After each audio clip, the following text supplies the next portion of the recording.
When's the last time you saw it? I saw it on Turner Classics, but not this print. This is a great print. And I'm a little shaken up. It's an amazing movie, yeah.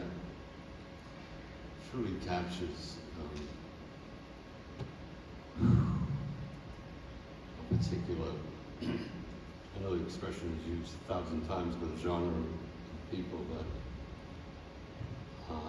the soul of it, and the madness of this experience, these characters, and their rage, and their, I don't know, I'm a little lost there. You grew up I get affected by great movies. You're from New York. You grew up in Brooklyn, right? Brooklyn, New York, yes. Brooklyn, New York.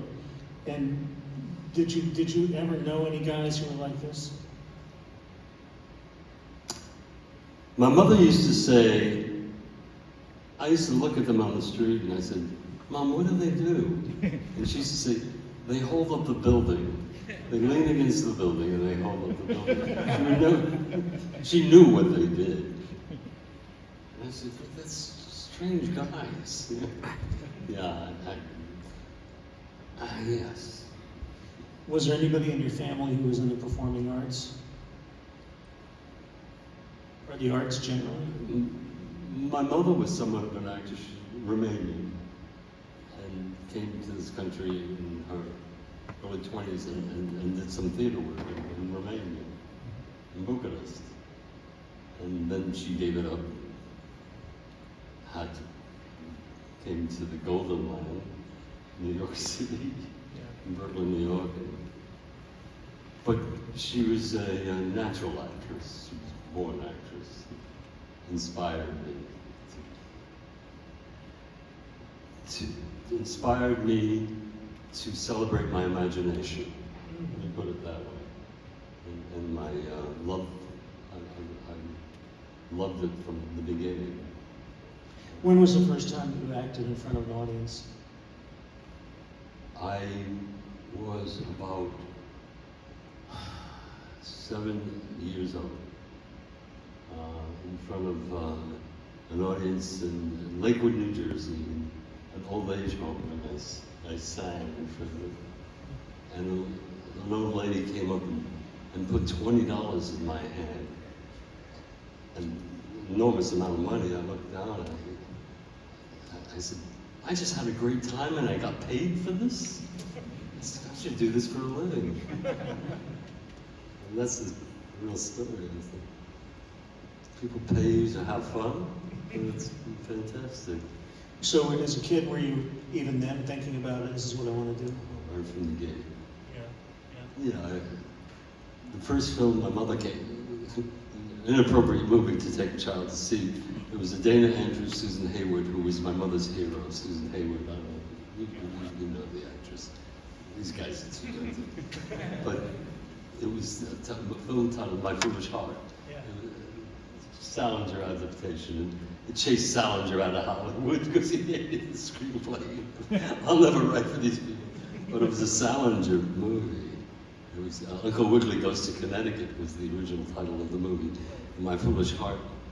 And I sat next to my mom. I'll never forget it. And I saw my mother watching the screen, and she was in love and then crying. And I said, wow, can you imagine doing that to people?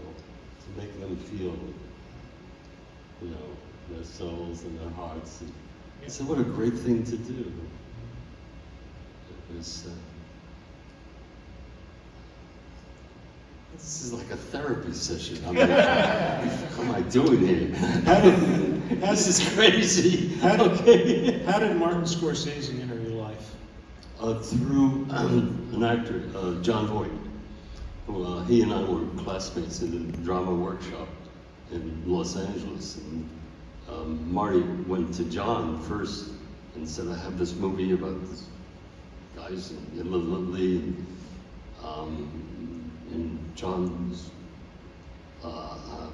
really interested in working with Marty. They both shared their aspiration for, I don't know if people know this, but Marty considered the priesthood very seriously. You know that. And so did John, Catholics and devout Catholics. And they had that. And John said, well, I know this actor, David Proval, he would be very right for this movie. And then his advice to Marty was, he had already done Midnight Cowboy, and he was already a movie star.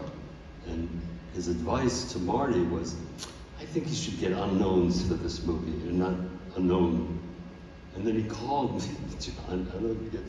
He says, I'm not going to do the movie. And I says, does that mean I'm out? He says, well, I'm not going to break my nose and dye my hair for your career, David. He said, so yeah, I'm out of the movie, but I think Marty's interested in you. And it was through John Boyd. What was your impression of Martin Scorsese when you first met him? Like, what? Set the scene for us. Where was it? What was it like? It was at a restaurant called the Aware Inn. I was in California on Sunset, but it was a typical California salad restaurant. You know, all lettuce, no pasta, just lettuce. And he was there with John Taplin, and I had read the screenplay Martin had written, and I read it, and I went, wow, these guys, I gotta do this movie. And I sat and I did it, and I thought he never looked at me. He had his head down, and I was having this conversation with John Taplin, and I said, this guy doesn't want me in this movie. He never looked at me. And I walked out of this restaurant, and I despondent. I mean, seriously despondent. I wanted to be in this movie. I got a call at 3 o'clock in the morning that night. John Taplin said, Marty loves you, he wants you in the movie. I said, the guy never looked at me. He said, oh yes he did, and he heard you. And he said, I gotta have this guy in this movie because he understands something about his life, you know. Where was the movie shot? Downtown Little Italy in LA. People don't know that it was shot also in LA, the interiors. And the bar was not, the interior was not in New York. It was a bar in downtown Los Angeles. But it didn't damage the performance. I'm watching it tonight and I think, I believe they're in New York.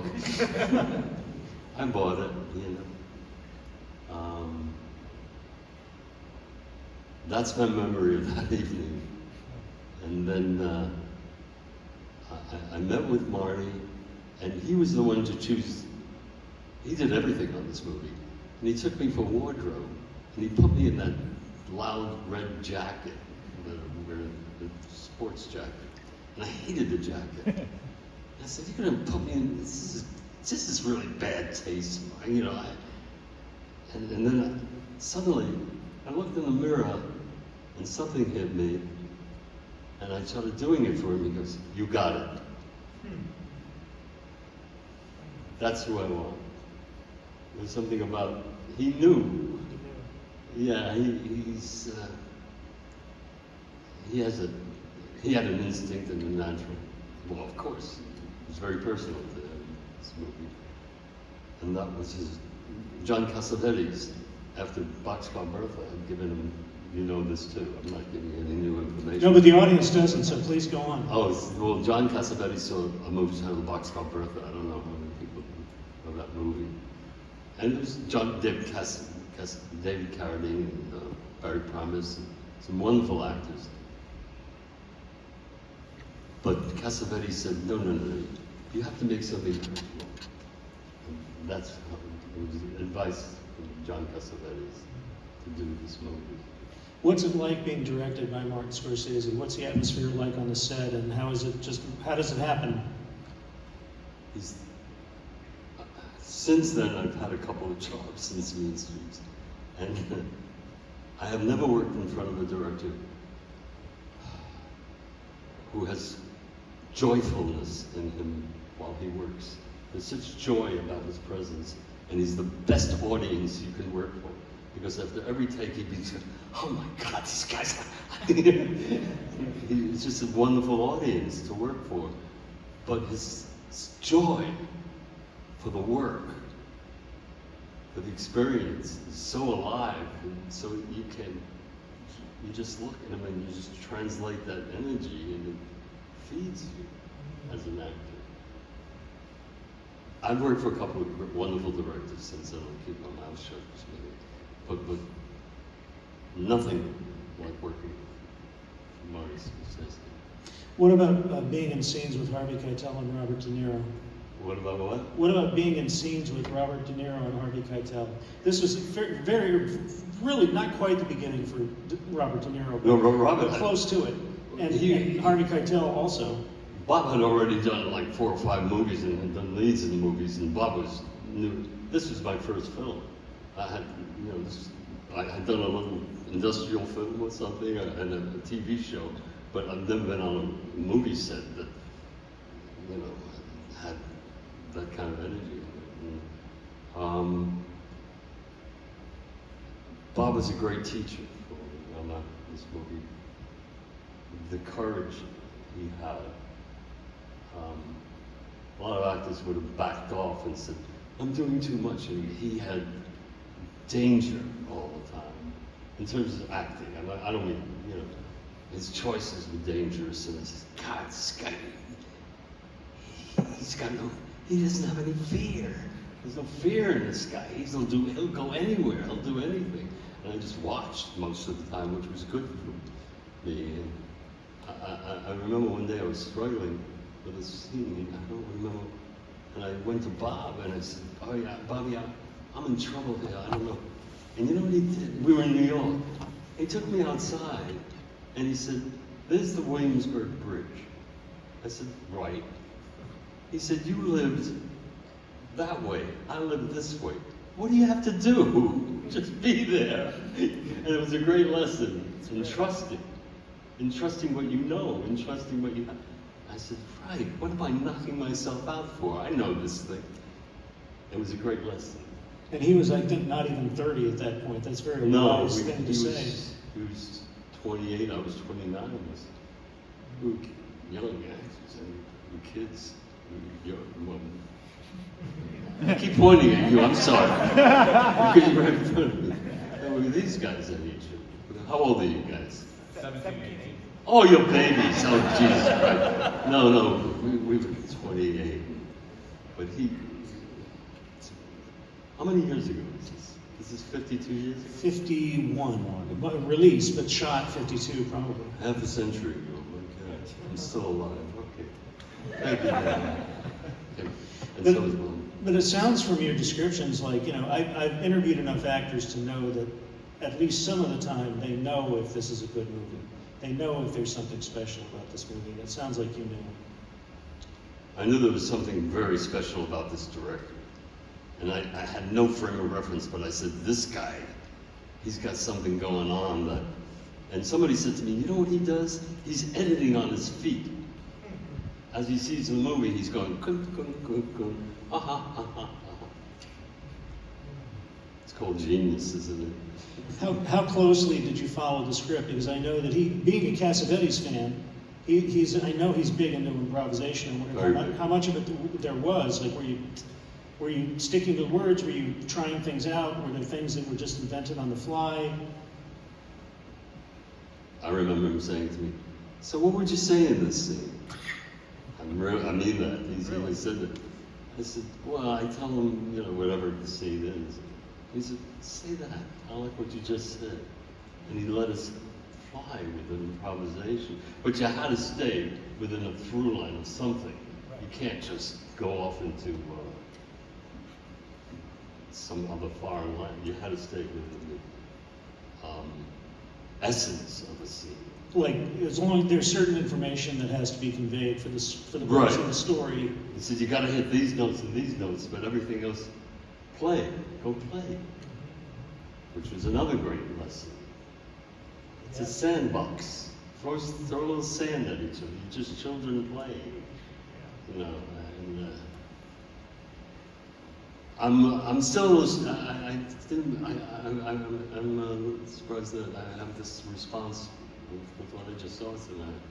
You know, I came up to you in the aisle before we came down here, and you were staring at those credits like it was still a powerful experience for you, which is a remarkable testament, because how long this movie has been around, and how often you've been asked about it, and you've probably memorized every scene by this point, but it seemed like you were watching it for the first time to me. That's what it felt like tonight, for some reason.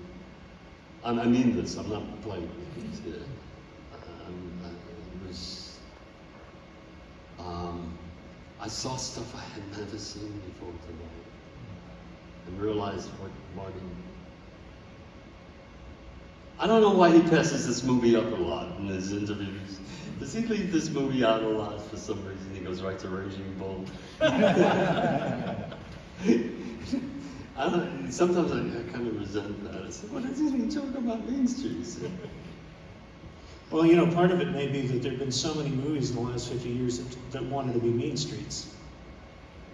You know? There's been a couple that terrible imitations. I saw one just a couple of days ago. Did you? Yeah, but it was set on the Canadian border, but it was basically like guys in Wyoming, but mean streets. They're still doing it. They're still doing it. They even they're not going to get it. And they even had the main guys. There was a Harvey Keitel character and a Robert De Niro character. Yeah, well, forget about it. You know, as they say, forget about it. He ain't going to get it. No, this is one of a kind. This movie. I've seen a few movies myself over the years. Something about this, what I've seen tonight, and Cesare Denova knocked me out tonight. And I was always saying, why did he get a European to play that role? Why didn't he get an American Italian? Yeah. But I see what he did, and what he had, and what he was going after. When did the movie receive its public premiere? Were you there for that? The first time they screened it for an audience? No, I was not. The first time I saw the movie was, I talked about it earlier in the evening, was in a little screening room on Sunset Boulevard. And Bob was there, and Harvey was there, and Richard was there, may he rest in peace, he just passed away, Richard Romanos. And I was there, and I told this to the audience earlier, I don't know if you were here. And there was another guy there sitting to my right, 2 feet away, and the lights went up, and I looked over, and it was Ringo Starr. Yeah, it was Ringo Starr. And he says, oh my God, I know these guys. They're from Liverpool. And that's the universality of the movies. They're the guys in my neighborhood. God, do I know these guys? He was so excited about it. And the music, the scores. Unbelievable score. And the first time I heard the score, I was walking down the street in Franklin Avenue, and I hear someone say, David! And I look up, and it's Marty Scorsese in a hotel room on Franklin. I don't know if you know LA at all. But I go, Mom, what are you doing? He says, come up here. And he played Be My Baby. He said, I'm opening the movie with this. And I went, my God. Yeah. Be My Baby. That's great. An amazing choice to open this movie. The score is just amazing. The way the music lives in his head is so interesting. He's the best with scores. I mean, I think so. He's got incredible musical taste. And he's a good dresser. I would be remiss if I didn't ask you, especially having mentioned David Chase to you before we came up here. Yeah. The Sopranos. Can we talk about playing Richie Aprile in The Sopranos a little, and how that experience compared to Abe? Thanks. Who is that? Thanks a lot, man. I'm still scared by him. He says I'm still scared by him. Well, I just saw David a couple of months ago because they had the 25th anniversary. Mm-hmm. It's another one, that's Yeah. And I was invited to the Egyptian Theater to go see. And Terry Winter, one of the writers on the film, I was walking up and he said to me, "You're still scaring me." David Chase, yeah. I met him to read for Tony Soprano. And they said, no, you look too right for the role. What a way to lose a job, looking too right for a movie. And he said, we want a guy who looks like the Everyman, which they were on the nose too, by the way. Right. That's a pretty decent show, Sopranos. And I said, oh no. He said, but we're gonna think about you. And it took 2 seasons before they had me in again to audition, and I got the job. So Were you watching the show during the first season? I read the pilot, and I fell in love with the pilot. I'm going to confess something. Well, this is a therapy session. I was so resentful that I didn't get the job. I did not watch the show. And that's the truth. Because I was green with envy. And I said, if I watch it, I'm going to hate everybody because I have absolutely zero objectivity right now. Because I hate everybody, and I didn't get the job, and I'm not watching the show. So I didn't watch the show, and all I heard was, my God, brilliant. And I went, yeah, did I know that? Did I know that? I love the pilot. And it was Tony Soprano and his ducks or something like that. And I said, this is brilliant. Another. You had one of the great deaths in television history. I wonder if you could just close us out by talking a little bit about that. Did you know how they were going to get rid of Richie when you signed up for it, or was it a surprise? No, I was no, they don't do that in television. I thought I was hired only to do about 3 shows. I'm going to share this with everybody. And they had a big opening for the 3rd season, and I was in LA, and they flew me to LA, New York, and I said, well, what are they doing? And they dressed me in a coat or something, some wardrobe. I said, what? Put me in a limo. I said, this is ridiculous. What are they doing here? And I was sitting in the audience. I said, well, I got a free night because they're going to show the first 2 episodes. And I'm on the 3rd, so I'll sit back and relax. And David Chase gets in front of the audience and says, we usually show the first 2 shows, but because of plot reasons, we're showing the 1st and 3rd. And I went, it's my show. That's the one Lee Tamahara was the director. Amazing. Once Were Warriors, great movie. Great movie. And I said, oh, Jesus Christ, this is not a free night for me. And they showed the 1st and the 3rd. They skipped the 7th. He was lying that night, and I'll say it to me. They went right to the 3rd.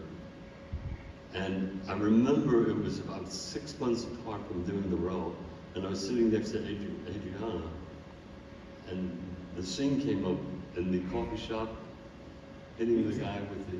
Yeah, you hit Beansy on the side of the head. And I was so separated from the work because I was playing a rabbi at the same time. No, really, I was playing a rabbi on television, so I'm now playing a rabbi, and I'm looking up at the screen and seeing this mob guy, whatever he was. And I looked over and I said, boy, that guy has problems. Are there any actors in the house? Yeah, is there an actor around here? Yeah, anybody? Yeah, hey, you're right in the Don't do that. If you're an actor, you're an actor, and don't go like this. What, do you want to say something? I've been talking to you all night. I'm going to college in the fall. Majoring in dramatic theater? I'm going to try to get a Bachelor of Fine Arts in Theater. Great. Starting with director. So you're nosing up to him already? So you're kissing his ass already? You're a smart boy. Yeah, great. You'd probably do a movie. If there's a role for a grandfather or a great-grandfather, I'm available. What really basic words of advice could you give to somebody who wants to get into acting or who is new at it?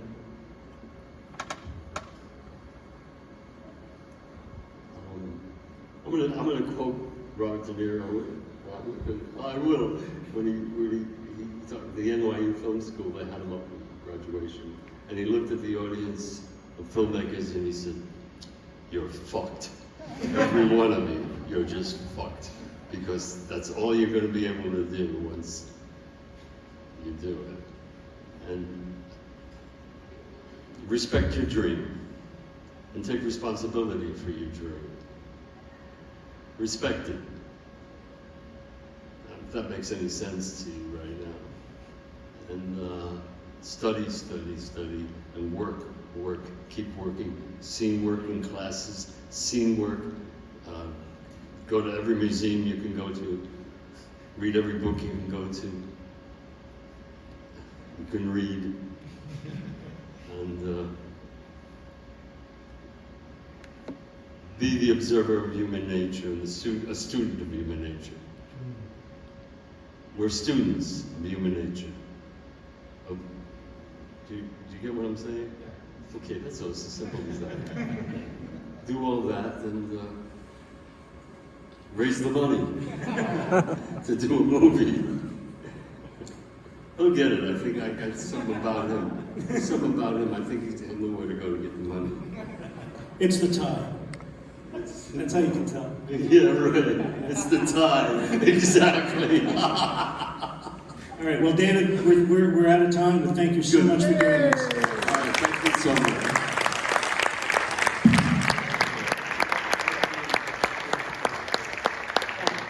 Oh, yeah, he's going to be signing stuff at the table outside. Well, We'll see. all right. Respect the I'm dream. sitting at a table. Okay, guys. Thanks.